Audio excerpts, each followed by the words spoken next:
Ya pemirsa, saatnya kita simak pantauan lalu lintas pada hari ini dan kami telah terhubung dengan Brigadir Yasinta dari NTMC Polri yang berada di kawasan Simpang Taman Mini, Jakarta Timur. Ya, Brigadir Yasinta, bagaimana pantauan arus lalu lintas dari tempat Anda melapor? Ya baik, terima kasih Nata dan Sabrina di studio dan selamat pagi pemirsa. Kembali bersama saya Brigadir Yasinta dari NTMC Polri. Saat ini saya akan mengajak Anda untuk memantau langsung bagaimana kondisi arus lalu lintas terkini, tepatnya di kawasan Simpang Taman Mini, Jakarta Timur. Bisa kita saksikan bersama saat ini di belakang saya, bertepatan dengan libur akhir pekan. Pada umumnya situasi arus lalu lintas di kawasan ini memang sudah mulai terlihat adanya peningkatan volume kendaraan di beberapa arahnya, namun masih dalam situasi kondusif lancar. Baik dari Pondok Gede maupun Cilangkap yang akan menuju Kramat Jati, begitupun arus kendaraan dari Kramat Jati yang akan mengarah Cilangkap atau Pondok Gede. Perlambatan kecepatan hanya terjadi saat menjelang traffic light sepanjang 100 meter ke belakang yang didominasi baik roda 2 maupun roda 4, selepasnya kendaraan dapat melaju dengan kecepatan normal berkisar 40 hingga 50 km per jam. Bagi Anda yang akan melintasi kawasan ini, harap antisipasi adanya pertemuan arus kendaraan dari keluar tol Jagorawi maupun dari jalur arteri Cilangkap yang akan menuju Kramat Jati. Kemudian mengingat saat ini bertepatan dengan libur akhir pekan, untuk itu perlu diantisipasi adanya peningkatan volume kendaraan di beberapa akses menuju lokasi wisata maupun pusat perbelanjaan yang berada di wilayah Jabodetabek. Dan bagi Anda yang berencana akan melakukan perjalanan jauh, kami himbau agar memastikan kondisi Anda dan kendaraan Anda dalam keadaan prima. Pastikan BBM serta saldo e-tol cukup, tetap menjaga jarak aman, perhatikan batas kecepatan saat berkendara, selalu waspada terhadap kondisi jalan dan utamakan keselamatan. Sementara itu berdasarkan data RSMS Korlantas Polri, angka kecelakaan lalu lintas di seluruh Indonesia selama 1 kali 24 jam terjadi sebanyak 166 kasus laka lantas, dengan rincian 9 meninggal dunia, 13 luka berat, dan 116 luka ringan. Untuk itu kami himbau para pengendara agar selalu budayakan tertib berlalu lintas dan ikuti arahan petugas kami di lapangan. Dan untuk informasi selengkapnya seputar arus lalu lintas terkini, Anda dapat menghubungi call center kami di 1500669 atau SMS center di 9119. Anda juga dapat mengunjungi website kami di korlantas.polri.go.id. Stop pelanggaran, stop kecelakaan, keselamatan untuk kemanusiaan, dan salam presisi. Demikian Brigadir Yasinta melaporkan langsung dari kawasan Simpang Taman Mini, Jakarta Timur. Kembali ke studio, silakan. Terima kasih Brigadir Yasinta atas laporannya dari kawasan Simpang Taman Mini, Jakarta Timur. Selamat bertugas kembali dan salam presisi.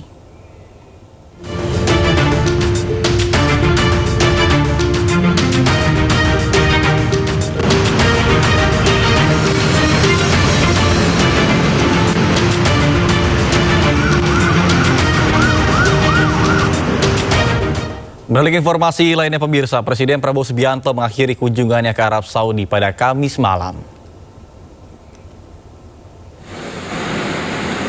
Presiden Prabowo meninggalkan Jeddah melalui Bandar Udara King Abdul Aziz. Wakil Gubernur Mekah Pangeran Saud bin Mis'al bin Abdul Aziz Al Saud ikut mengantar keberangkatan Presiden Prabowo. Salah satu hasil lawatan Presiden Prabowo di Arab Saudi adalah komitmen kerjasama pelaku usaha dengan kedua negara mencapai total 27 miliar US dollar atau setara 437,8 triliun rupiah. Setelah dari Arab Saudi, Prabowo akan melakukan sejumlah kunjungan ke negaraan lain. Salah satunya menghadiri KTT BRICS di Rio de Janeiro, Brasil yang digelar pada 6 hingga 7 Juli 2025.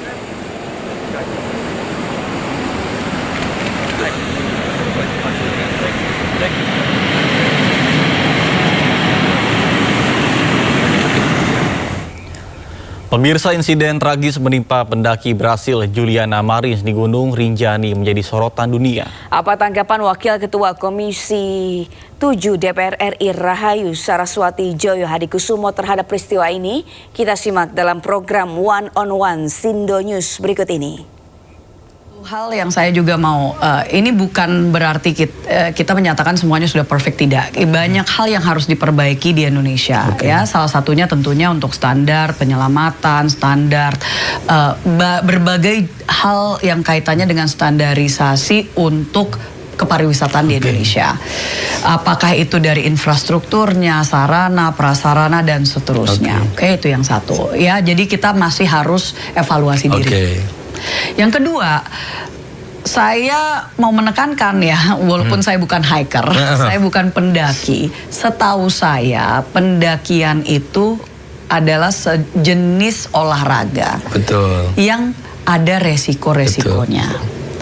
Sama halnya dengan misalnya diving. Kami ini kalau misalkan untuk dapat sertifikasi, dan kita dikasih tahu kalau mau diving di Labuan Bajo harus tingkatnya advanced, misalnya. Kalau tidak, hanya boleh di area-area tertentu. Itu semuanya ada do's and don'ts. Hal yang memang boleh, ada yang tidak. Sehingga sama.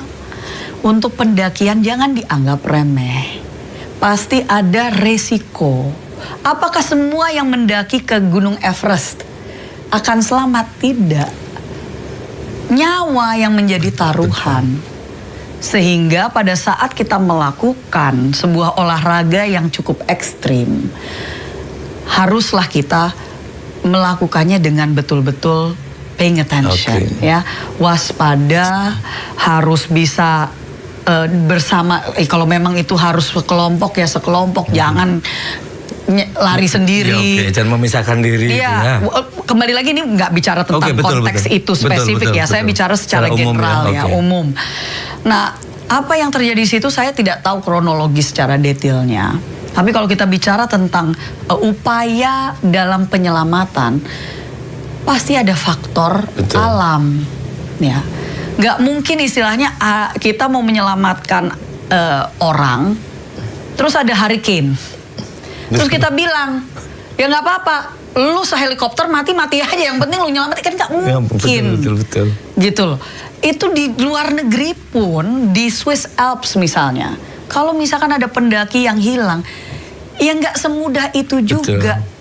Search and rescue team di sana bisa langsung nemu, terus langsung, kalau ada yang namanya unsur alam, ya mereka harus melakukan pertimbangan matang.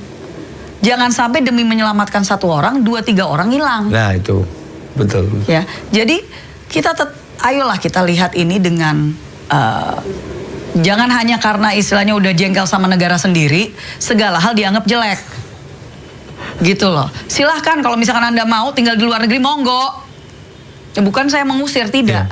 Tapi kembali lagi, sama aja dengan yang tadi soal merantau dulu, soal kabur aja dulu dan seterusnya. Silahkan, Anda tidak menyadari seberapa beruntungnya Anda untuk hidup saat ini, di zaman ini, di Indonesia.